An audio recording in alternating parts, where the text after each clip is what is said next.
Hello and welcome to another episode of Coffee with Candice. I'm your host, Candice Mama. As usual, please do like, share, subscribe to this podcast if you like what you hear. Today, I bring you heartbreak coach Claire Byrne. She has made an incredible career for herself, teaching women how to find love within themselves so that they can find the ideal partner for them. So if you are in a relationship, in a situationship, or somewhere in between, this is the episode for you. So without further ado, here's Claire. Oh, I love how you said Mark Zuckerberg has issues. I was like, That's what I tuned in for. It's amazing. Oh my gosh, we're talking about heartbreak and everything's just shutting down. I was like, this is very symbolic of my love life. It's bringing back trauma. Amazing. Anyway, I'll stop talking and I'll let you dive in with the questions, Candice. No, but Claire, first let's actually start at the beginning. I mean, I don't think anyone grows up and says, you know what, I'm going to be a heartbreak coach someday. Me neither. I didn't say that either. That was not the plan. So what brought you to this juncture? Yeah, great question. So I'm 39 now. I'm going to shut this down. My computer isn't holding the phone up well. So I'm 39 now, and 16 to 24 was dating my high school, college sweetheart, and got out of that, just like grew apart, and then I was living in New York City. I grew up just north of New York City. I'm originally from Ireland. We moved from Dublin when I was a kid, and just, lived a very sheltered life, very privileged life, and went to college, did all the things, but I always wanted to be an actress. And my parents were like, fine, but you got to go to college first, become an actress after. And so then I got into acting school, and it was just like all the bad boys. And it was just the classic Irish Catholic rebellious, oh my God, this is what love is. And we're just so into theater and plays and talking about art. And just I was just one of those, and really mistook the meaning of love in these, just heightened dalliances, if you will. And ultimately really had my first heartbreak at 28 with someone who's an actor, and we're actually now great friends, but it was very toxic because we didn't want the same things, but we loved each other. And he wasn't a bad guy, but I was taking it so personally, and there was so much drama. And that's when I discovered yoga and meditation and the spiritual aspects of it. And at that point was living in LA, and decided to become a yoga teacher because this was now just after 2008 when the economy crashed. So I was surviving on my commercials and, doing okay as an actress. And then everything dried up. So I was like, oh, I really want to explore this yoga teaching journey as a plan B to support my plan A. So self-help was already just happening in me. And I was reading a lot of self-help books. Went back to New York to build my yoga teaching business, and really that was where I had planted my roots acting wise. And that's when I just fell for my rock bottom relationship. He was someone who I knew he was trouble. The first time I met him, everything in my body was like, you should run the opposite direction. And I had no interest in him. Then I was totally vulnerable after this other heartbreak, and I moved back to New York. I was starting this plan B. I'd been pretty much supporting myself as an actress, and then had to start this plan B to support my plan A, and was planning on moving at home where my parents lived in the suburbs of New York to get me kind of back on my feet at 29. It was very humbling for me. And this guy just swooped in and was just like, I've been in love with you for, 2 years, and, just stay with me while you do your yoga teacher training. And I was like, okay. And turned out to be just, everybody says when they come to me, Candice, I can't believe I made these mistakes. And I think that was the best decision I ever made in my life, was to go all in with this narcissistic sociopath. I mean, pathological liar, gaslighting, manipulation, had a whole other relationship, got a dog with another woman, told me he got the dog for us to grow closer together, found multiple pairs of underwear that wasn't mine, found cheating emails with another woman. It was just a Lifetime movie gone wrong. In the States, we have a Lifetime channel here that's just all soap opera. I don't know if you guys have it there, but it was just so much drama and so much pain, so crippling. And I couldn't figure out how to heal it. I just for 2 years I struggled. I was underweight. Casting directors wouldn't see me. I had like welts on my face, like those stress kind of zits, and I was like 10 pounds underweight. And just, I was a shell of a person. I lost all of my friends, like not lost all of them, but they were just like, we don't even know what to do with you. I did lose some friends. Some friends just were there for me, but I couldn't be present with them. I couldn't offer them anything. Broke as a joke, teaching yoga, but like could barely put one foot in front of the other. Felt like a fake person teaching yoga because I felt like so miserable on the inside.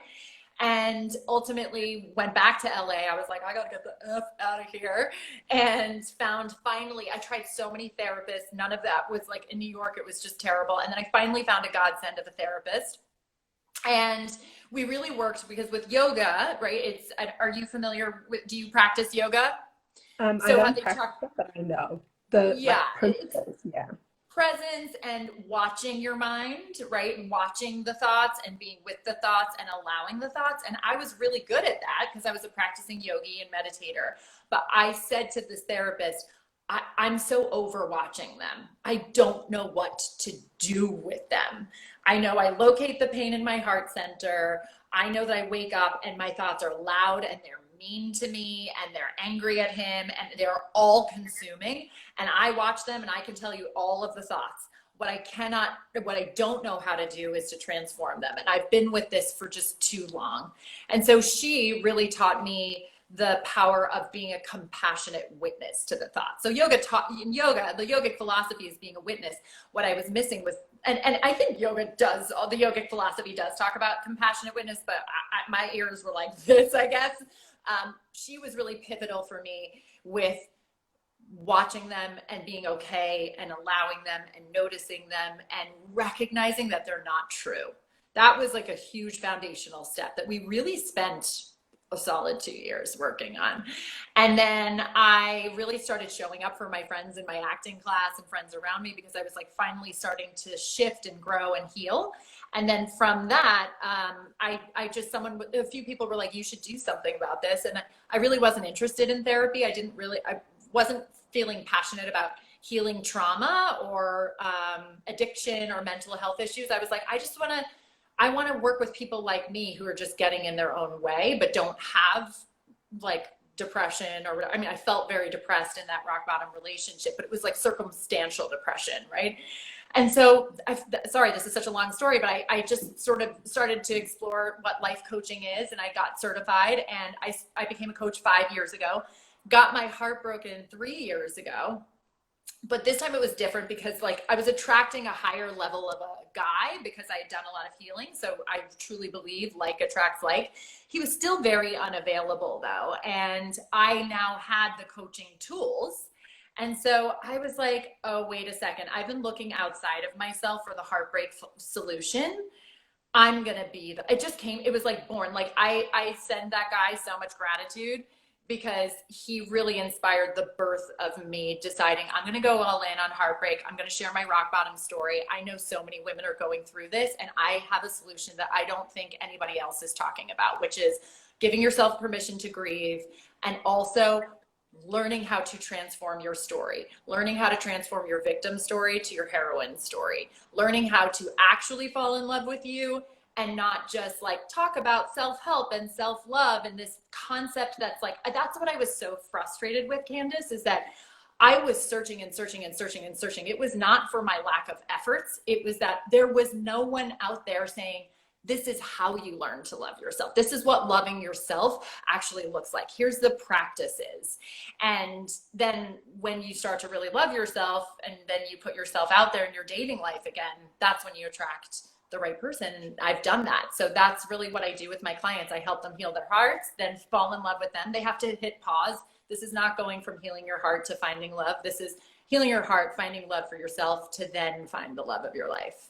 And it works and it's amazing. And I wouldn't take back any of my dramatic, toxic fall on your face journey because, you know, yes, I can talk about all the horrible things that my rock bottom ex did. I stayed in that relationship for 10 months knowing all these things because I was so desperate for who I wanted him to be.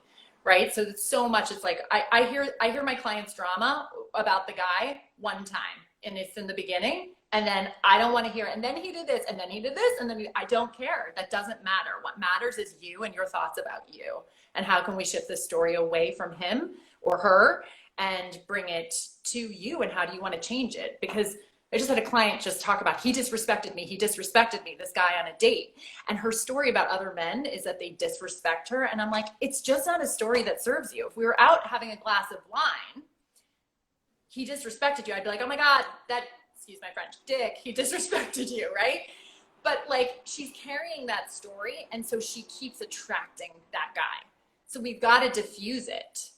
And so that's really what the work is. And so clients get really resistant because they're like, no, but he did just, you know, and it's like, okay, you keep telling that story. How does that make you feel? And then how do you show up for the next guy? And then you're confused about why you keep attracting him because you're so attached to men disrespect me, right? So it's like, maybe that's true, but is it serving your brain to focus on that truth? Oh, what else could you think instead of that thought? Oh my. Would you like to speak? Because I've just been talking. Sorry. I love it. I actually love it. And because you give just so much of yourself. And I mean, one thing I have to just, you know, thank you for your vulnerability, because I think so many of the time, like we do get, because especially when you're a woman who you have all these facets of your life together, right? And this is one thing you can't quite figure out. And you're like, I can't tell people this. It's like a shameful secret. You're like, you know, like I'm good at everything. That's why I feel like I couldn't find. Sorry, go ahead. No, go on. Yeah, that's exactly. That's why I think it's exactly your point. There's so much shame attached to getting heartbroken. How many times have you heard a woman say, well, I started going out with this guy. I don't want to say too much because I don't want to like ruin it, you know, right? It's like, I don't want to, it's like people feel embarrassed if they get and it's like rejection is just a story. Like we went out a few times and I didn't hear from him again. You don't have to say, he ghosted me, he rejected me. Now I have more abandonment issues, right? It's just like, and so that's the thing is that I came out 3 years ago to just be like, I just got dumped and it sucked. And here's how I'm moving through it, because everybody gets dumped and no one talks about it because they're embarrassed, or what's he going to think about me coming out and saying that, right? And it's like, block him. Who cares? You should be thanking him because he's now inspiring you to do this work that you never would have done in yourself. And you would have settled in this low level relationship that you're coasting in, that you think is your ideal relationship. But when you are now in a position to start really learning how to love you and really evaluate, actually that relationship wasn't serving me. And a lot of people come to me, Candice, and they're like, no, but it was serving me, and he just didn't want to be with me. And then we like really unpack the relationship. I'm like, he doesn't sound that great. Because your greatest partner is gonna stay. Oof. Oh, that is a tweetable moment. Because I mean, I'm just like, ooh, girl, you just hit my heart. Because I think it is. I think as women, we tend to create, like I found this to be the strangest dynamic. I do it too. I've done it in my life. And it's sometimes the relationships that don't actually go anywhere can cause you just as much trauma and pain as the ones who do go like the distance. And I want to know from you, why is it that there's that guy that got away who didn't really get away, but in your head you've created this, like, you know, he was my knight in shining armor and I messed it up. Like, what is it about those guys? It's not what is it about those guys, it's what is it about your thoughts about those guys. I love your facial expressions. Right? There's nothing about them. It's the way your brain thinks about them. You have these ideas of who he is. This is why I tell my clients, take it slow. Look, I've been in love for 10 months. I moved from LA to Santa Barbara. It's about 80 miles north for my boyfriend. And I felt very intense feelings for him right off the bat. When I met him, I was like, I am in trouble. Do you hear how much I'm talking? I couldn't find my words. I was like, I just was so smitten, but I kept that to myself. I kept it from him. I told everybody else, right? Like, and I was already, you know, I'm already a heartbreak coach. I do practice what I preach. I was doing my own thought work and doing my own self-coaching and getting coached by my coach and telling my friends like, oh my God, I'm having all these big feelings.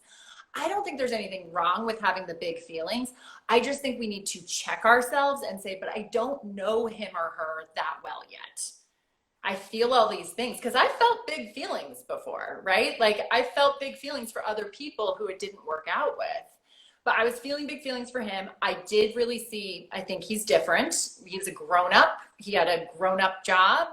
He just has led a grown up life. We've led very different lives. I saw all these things that seem different, but I've also been in that position before where I'm like, no, but this guy is different. And he wasn't, right? So I had more information to learn and to gather. And I think it was such a gift that we were long distance because it forced us, like I didn't see him again for another 2 weeks because of his schedule and my schedule, so that we have time to process, we have time to go back into our own lives and look forward to seeing each other again and do chapter 2, right? Like, and then I decided in chapter 2, because at this point, you know, in September, I'm now 39, 38 at the time, I knew what I was looking for. I was looking for my ideal person.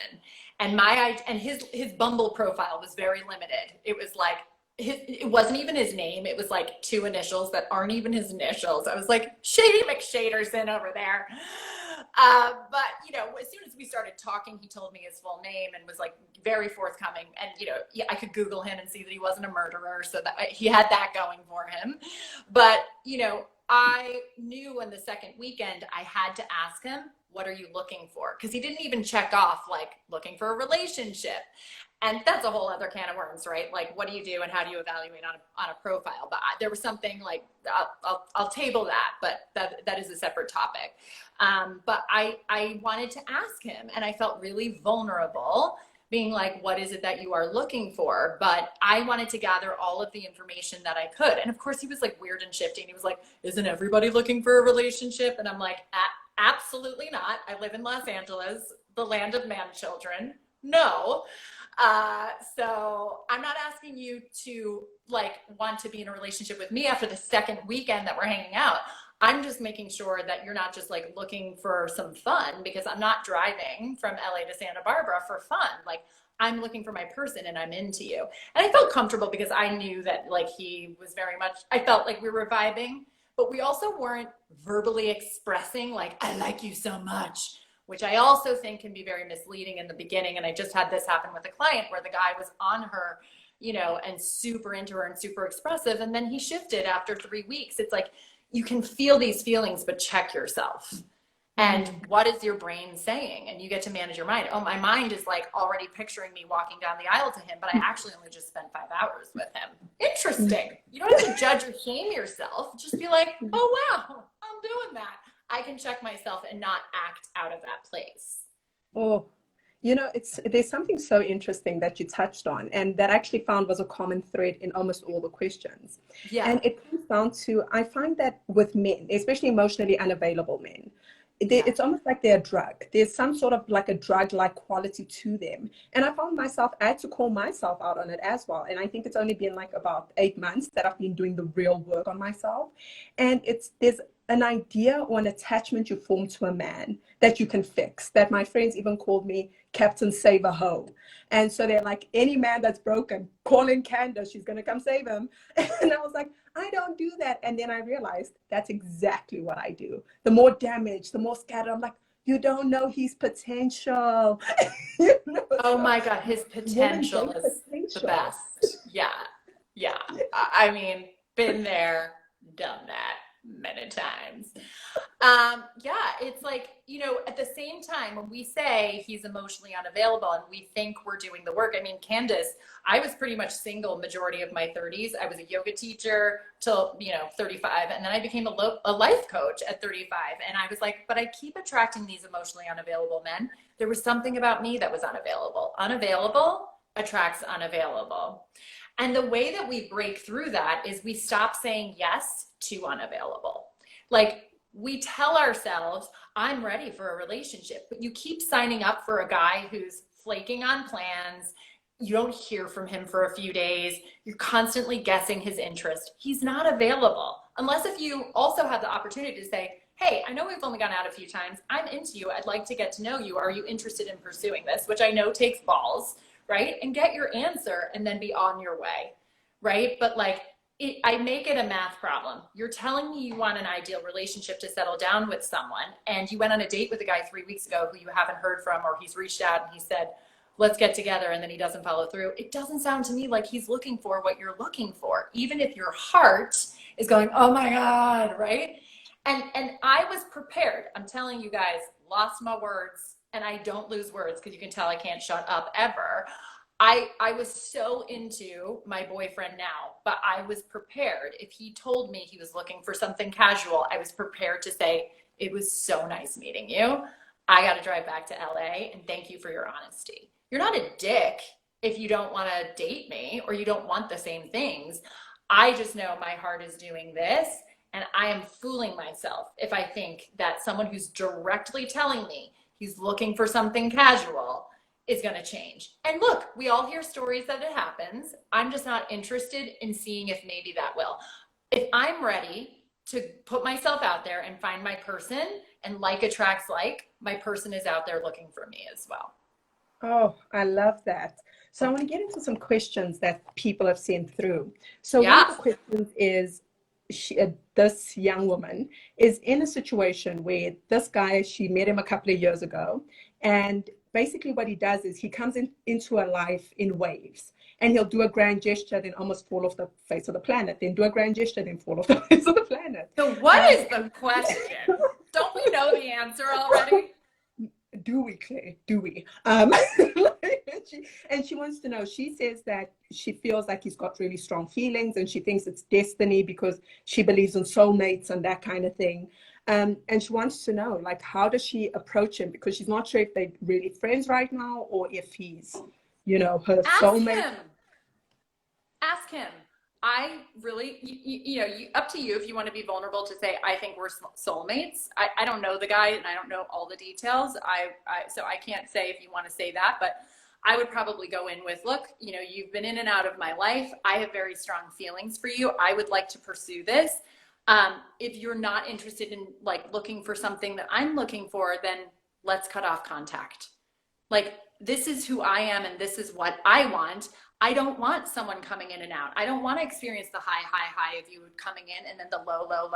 I don't need the grand gestures. I want consistency.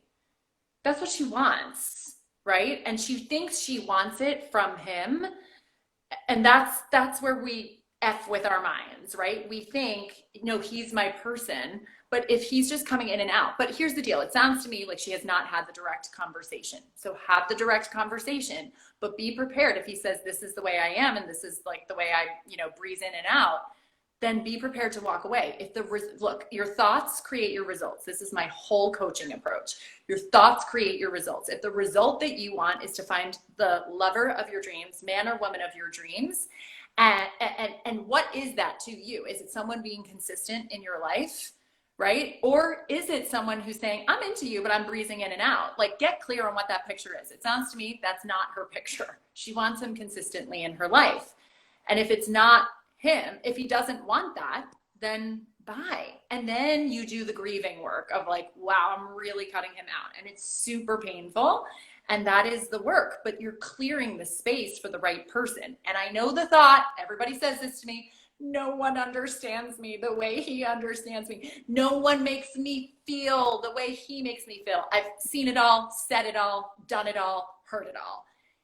You don't know that no one else can make you feel that way because you believe that holding on to him is the answer. And it's clear he's unavailable, but you're being unavailable, holding on to someone unavailable, and not speaking your truth and not asking for what you need. Wow. Ask for what you need. Hear what he or she is willing to give, and be willing. I don't take on a client. If a client comes to me and said they are coming to me because they've decided to cut the unavailable person out. I don't coach people on 1 foot in, 1 foot out. I'm very clear about the women that I approach. Or the women that that sounds creepy. I approach women to coach them. I don't. I let them come to me. But I'm very clear about who I'm coaching. There's nothing wrong if anybody is watching this and they're like, oh my God, like she wouldn't even take me on because I'm 1 foot in and I'm 1 foot out. It's not because there's something wrong with you. It's just that I'm interested in that work. I want to work with the woman, but like there's therapists out there. I'm sure there are coaches out there who will coach you on the decision. I want to work with the woman who's just like, I cut him out and I'm ready to work. I feel like ass, but I know he's not my person because he's not showing up. Like, I don't need to spell that out. There's enough of my free content, including this conversation, that you know that he's not good for you. You subscribe to my website, you can get a free video, how to stop wanting him back. Spoiler alert, the first step is cut contact. You've got to cut them out. You've got to grieve, you've got to heal, you've got to investigate. What is that person, what void is that person filling inside of me that I'm not giving myself? Fill that void yourself, and it is law. You will attract your ideal person. Now you have to take inspired action. I hear a lot of people, but I don't like going on the apps. Deal with it. Go on the apps. I manage women's minds around the apps. I help them build their profiles. Like, we go all in, and it is all about mind management. He or she is doing nothing to you. You are doing it to yourself. And it's not, he's not the asshole for swooping in and out. You're letting him swoop in and out. And it's clear that it's not working for you. Oof. Well, I hope she hears that, because that is the truth. And another thing that I actually find, I mean, I'm a part of this boat where a man will show you with his actions, or he'll break off contact, block you, or whatever the case is. But then women always seek the C word, closure.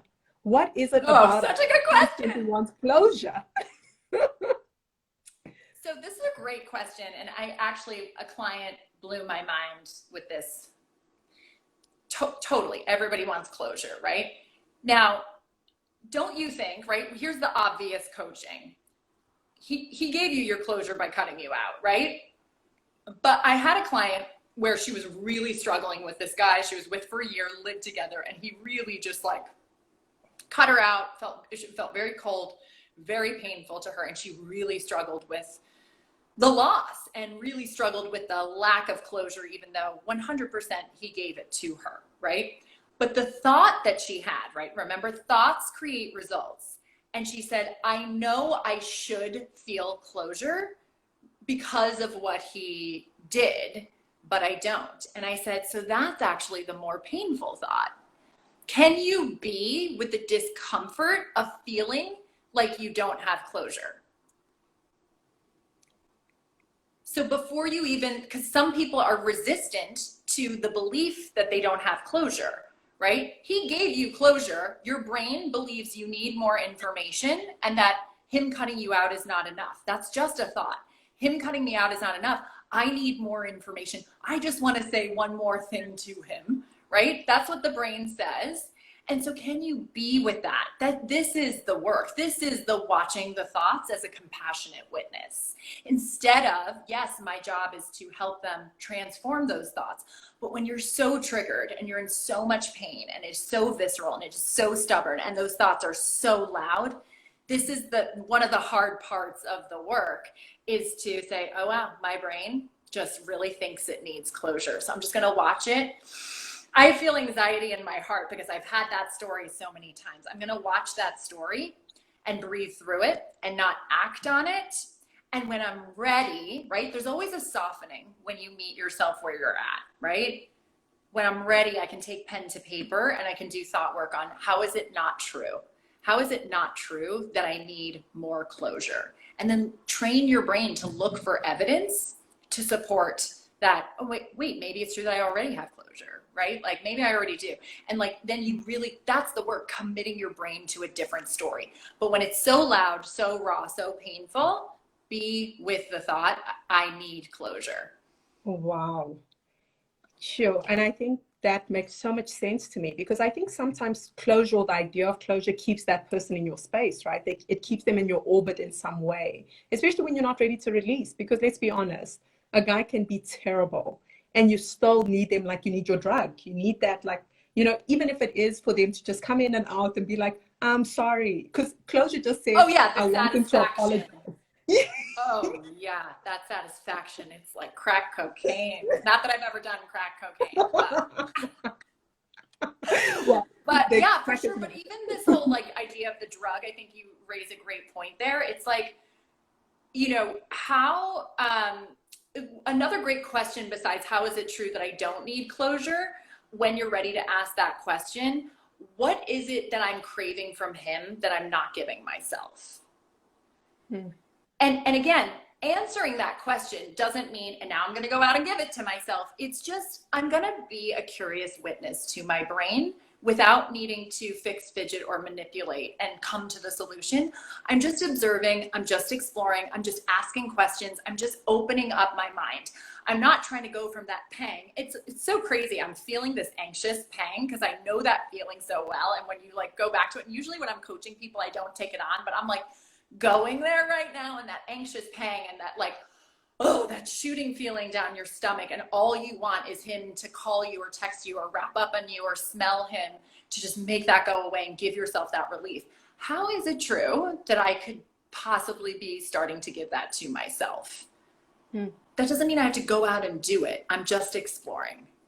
Yeah, that's powerful. This is retraining the brain.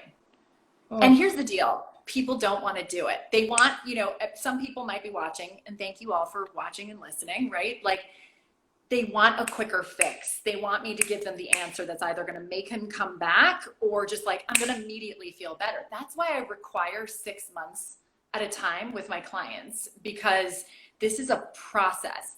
And I'm looking to work with women who are all in on a transformation of their whole life, not just like, oh, how do I just like fix this broken heart over this one person? Because it's so much more than that.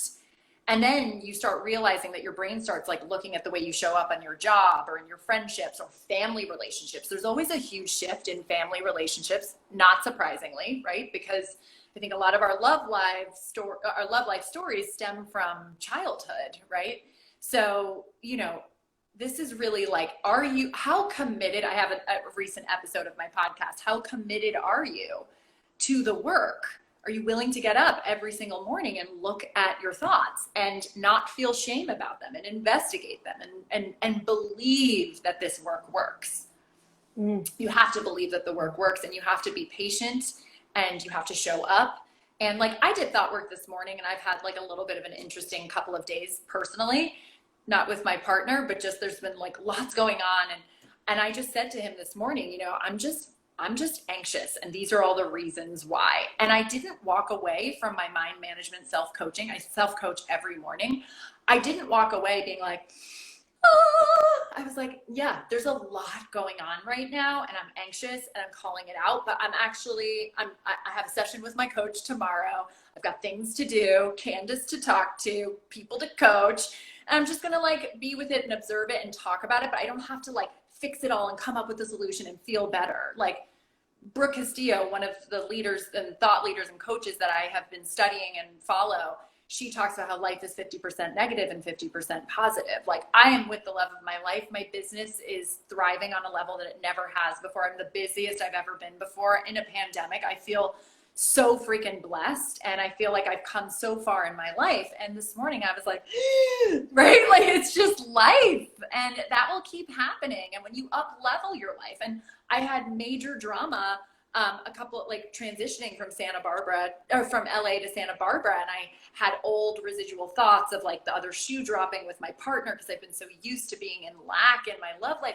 All that shit still comes up. I might be Claire the heartbreak coach, but I'm a human first. So are you willing to wake up and say hello to your brain and see what's there and not judge it and manage it and watch it? And maybe you don't have to change it sometimes. Maybe it is. Maybe that's why I'm feeling like clicking into the heartbreak a little bit more talking to you, because I've got other stuff going on where I'm just like a little right now. And can that be okay? And one of the thoughts that I did have is like, anxiety doesn't kill me. Like anxiety is very familiar to me, and I can handle anxiety. But I used to think anxiety is bad. I shouldn't be feeling this. How do I get rid of it? And it actually increases the anxiety when you think those thoughts. Yeah. So I went on a tangent, as I always do. But, you know, just being with the thoughts, watching the thoughts, are you willing to look at it and investigate it and believe in the process and not look for some quick fix?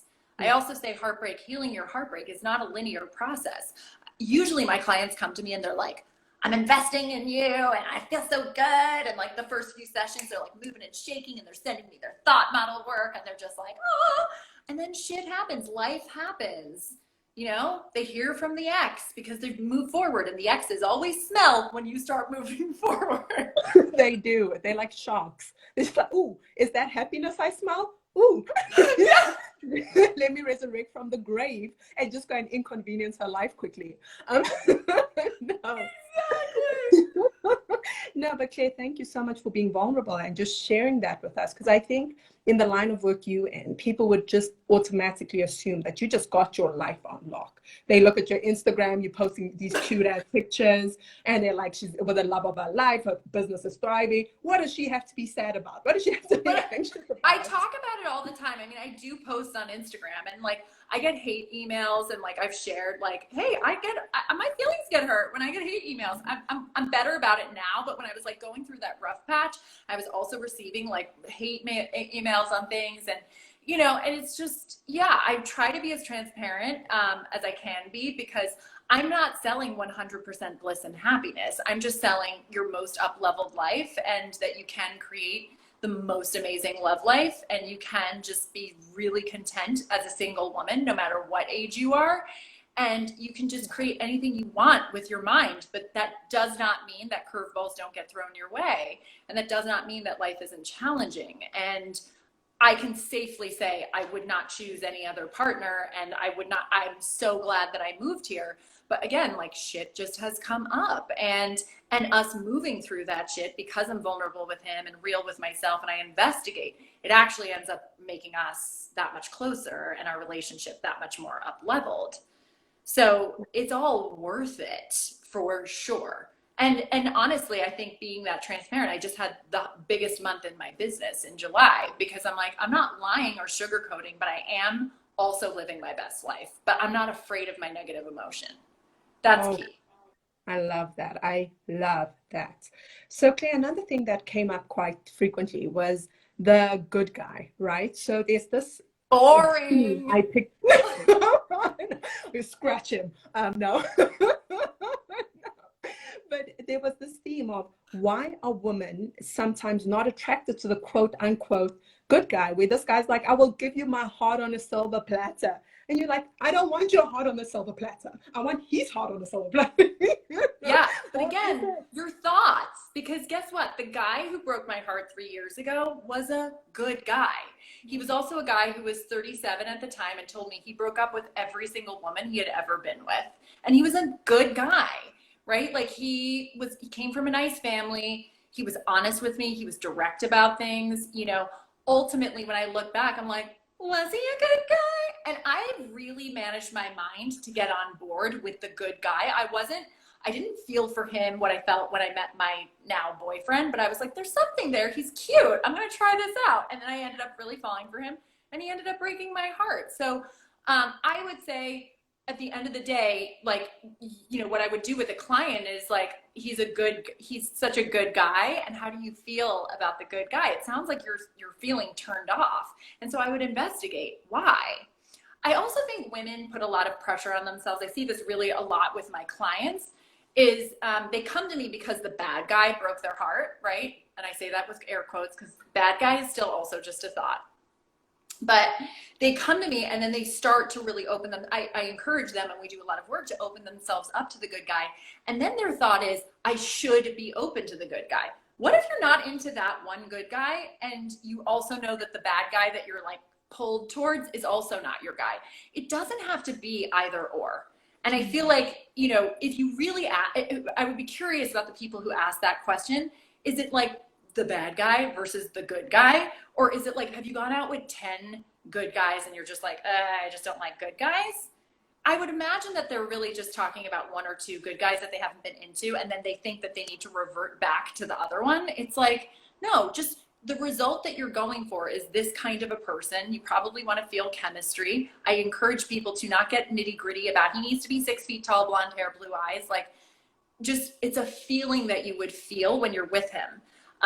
And what are the qualities that you were looking for in your ideal relationship, and what do you want to feel? And I loved that last relationship 3 years ago that really inspired me to do this niche, because I really feel like I showed up in a different way, and I was like open and was like, well, he wants things that I want, and I'm just going to try that. And it didn't work out, but it was such a learning lesson. But it doesn't have to be the good guy or the bad guy. It's like, the result that I want is someone who's loyal, available, committed, wants the same things I want. We share an amazing sense of humor. The chemistry is off the charts. There's a kindness there. We're willing to be vulnerable with each other, and we're compatible. We like to do the same things. We like eating the same things or whatever. I mean, that's getting a little nitty gritty, but I just love that my boyfriend and I, we love eating and drinking the same stuff. It's so fun. It's like one of my favorite things. It helps a lot, right? In ordering. But if he was vegan, I wouldn't break up with him. It's just it's just nice that we like to do the same things. We love to, I mean, obviously right now with the pandemic, but we loved trying different restaurants. We love walks on the beach, kind of the cliche couple-y stuff. Mm-hmm. But I have certain clients who are like, I'm hugely into hiking and the outdoors. I really want someone who's going to be into that with me. Okay, great. But if he had all these other qualities that were really the most important foundational aspects of a relationship that you were looking for, do you really need him to hike all the time? Can you do that alone? Does that really matter? Really investigating. But I would just check your belief. I don't like good guys. I don't think it's true. I just think you didn't like that good guy. And again, it doesn't have to be a problem. But then what I do with my clients is that we're still focusing on the result of who you do want to attract. So, okay, so you didn't like that guy, no drama. Let's keep going and thinking, feeling, and behaving as if you're in the result with your ideal person, and keep showing up. It doesn't have to be, does that make sense? I don't know if I explained that so clearly. No, you did. And I think it is that, that women tend to feel, especially you're right, when it's been a bad relationship before with a bad boy, quote unquote. And then there's this good guy who is in the friend zone or whatever. And they but Jimmy's been there my whole life. Maybe I should give Jimmy a try. And I'm like, if you haven't been attracted to Jimmy up till this point, are you giving Jimmy a try out of pity? And would you want someone to date you out of pity? So it's just a strange. And also notice if you're using them as a void as well to fill. So I just had this with a client. She did date this guy. She realized she wasn't attracted. And she's like, but he's nice and we're friends. And it's the pandemic. So we've gone hiking. They haven't even hooked up, but it's clear as day. He's just waiting for her to change his mind again. And I'm like, the time you're spending with him because you're lonely during a pandemic is still not serving you. And it's also not serving him, right? Set him free so he can find his person and you can find yours. And are you willing to feel lonely on a Sunday afternoon or a Saturday afternoon and be with your loneliness and do the work on you so that you can call the right person in instead of, and everybody's like, but it's harmless and it's a pandemic. I think it's harmful. If your intention is to focus on calling the right person in and you're just scratching the loneliness itch with someone that you're just not that into, even if he's a good guy, even if you told him it's just friends, right? It's not just friends. You guys were just sleeping together. He still wants more. It's not it's I say this with love, but all of my testimonials are get ready for Claire's tough love. It's grow up with yourself, truly, right? Catch on to yourself. Don't BS yourself. If you really want to find true love, stop hanging out with a guy who likes you that you're not into. Set him free and set you free. Oof, that's a tough one. So another question that I got asked was family. So when you've dated someone for so long, and breaking up with them means breaking up with their family. Is it possible to maintain a relationship with that person's mother? Because one of the questions was, his mother and I love her almost more than I loved him. And, I've broken up with him. How do we keep this relationship functioning? And can we? Look, anything is possible. I would say it's if you're still though, she says I almost love his mom more than him, right? But if you guys are still, if one person is hurting, right? Let's say, I can't tell if she's hurting over him or, I think if it's not an amicable, sorry, go ahead. Yeah, I think the gist was basically the fact that they've broken up, but she still wants to maintain the relationship with the mother. Right, but I think if it was an amicable breakup, it could work. This doesn't work for both of us. I love your mom. Can I be friends with your mom still? Right. And ask his permission. Because I think that that's a boundary. It's his mother. Right. And then, but if he's hurting over her, I don't think that that's fair for her to be in a relationship with his mom. Like, that's just what's, and these are just my opinions. I'm not even saying this from an expert place. I just feel like, if I can't imagine breaking up with my boyfriend, but like if I broke up with him and he was devastated, it would be inappropriate for me to continue a relationship, right? I also think she needs to catch on to herself. If she still wants the relationship to work with him, if she's heartbroken over him and she's maintaining a relationship with his mom, tricky territory. I just would really check the intention behind that. But if the two of you guys are like, we don't work, you're close with my mom, you can totally keep that relationship. And you'll know that you're comfortable with the relationship. You know that you're both comfortable, that if you were both dating other people, she can tell his mom about it and there's no drama or pain. Oh, wow. Right? It just sounds like a lot of complication. Yeah. Keep it clean. If it's not clean, you got to let mom go. I'm sorry. Oof. I don't think that's what she wants to hear, but I'm but sure if it's amicable, if it's an amicable split, she could keep the relationship. But you touched on something there, which I think is actually quite interesting. And it's a question I actually want us to get to is, can you be friends with your ex? Yes, after a lot of time. I'm friends with two guys that I've dated. One was like 7 years ago. One was 10 years ago. That's the first, I said it before earlier. When we parted ways in both of those situations, I was like, oh, right? There was no room for a friendship. And, you know, you can say like, maybe one day we'll be friends, but no one really wants to be friends with the person they still want to be with. That's, again, catch on to yourself. It's BS that you think you can. Nobody understands me like him. He's always been there for me. He still wants to be my friend. I have no time for it. And I do that. I mean that in the best way. It's like, that's just not healthy.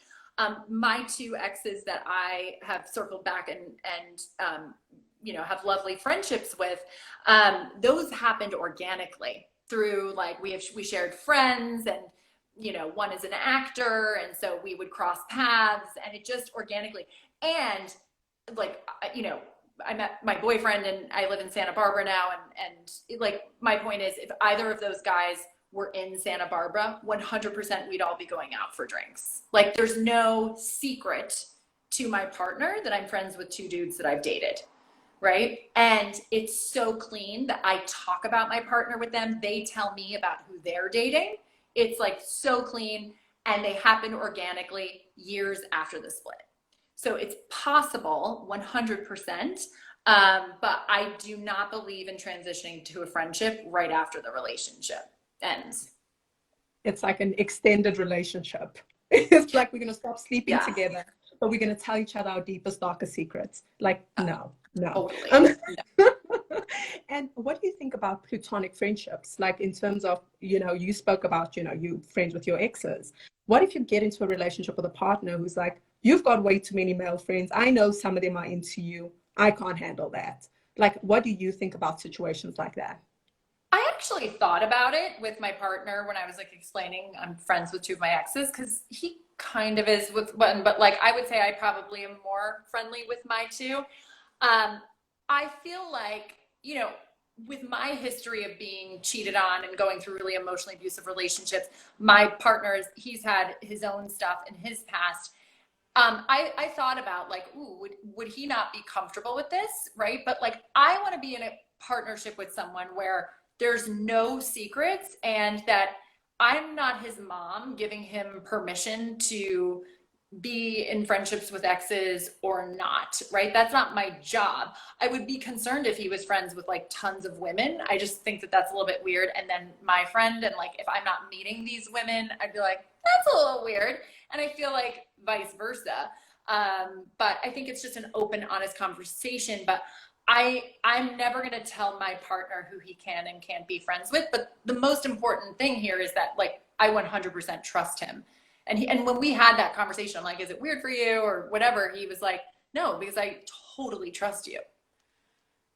Right. Yeah. So it's like, and we're together all the time. Like it's just, so I don't know if I'm answering it. I just don't think it's your job. You're allowed to say who your partner can and can't speak to, but my antenna would go up if he had like a bunch of female friends. And also if he was just like, I'm hanging out with Jane tonight instead of you, I'd be like, that's weird. because I No, would I'll be never like, be hanging out we with hanging out with Jane tonight. yeah. We And I are even think going to hang out.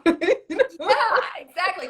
And I also think too, because I just moved here, obviously I was like really excited because Santa Barbara is kind of like a little hippie artsy, and I'm really excited to like immerse myself in the yoga culture and make my own friends here and have my own life here. Like I've always been so independent and had my own independent life regardless of who I'm dating. And obviously that hasn't been an option with the pandemic, but it's funny. I've never said this out loud, but I was like, I would never befriend a guy here and tell my boyfriend like, oh, this guy I met in yoga, we're just going out for like a casual lunch, like BS. And he would be like, that's just not cool, right? But like, I think we have friendships in our past, but like if my partner was just like, oh, I met this woman, he's a lawyer, so he meets different people all the time, she's an expert on the case, we're going to have a drink, I'd be like, what?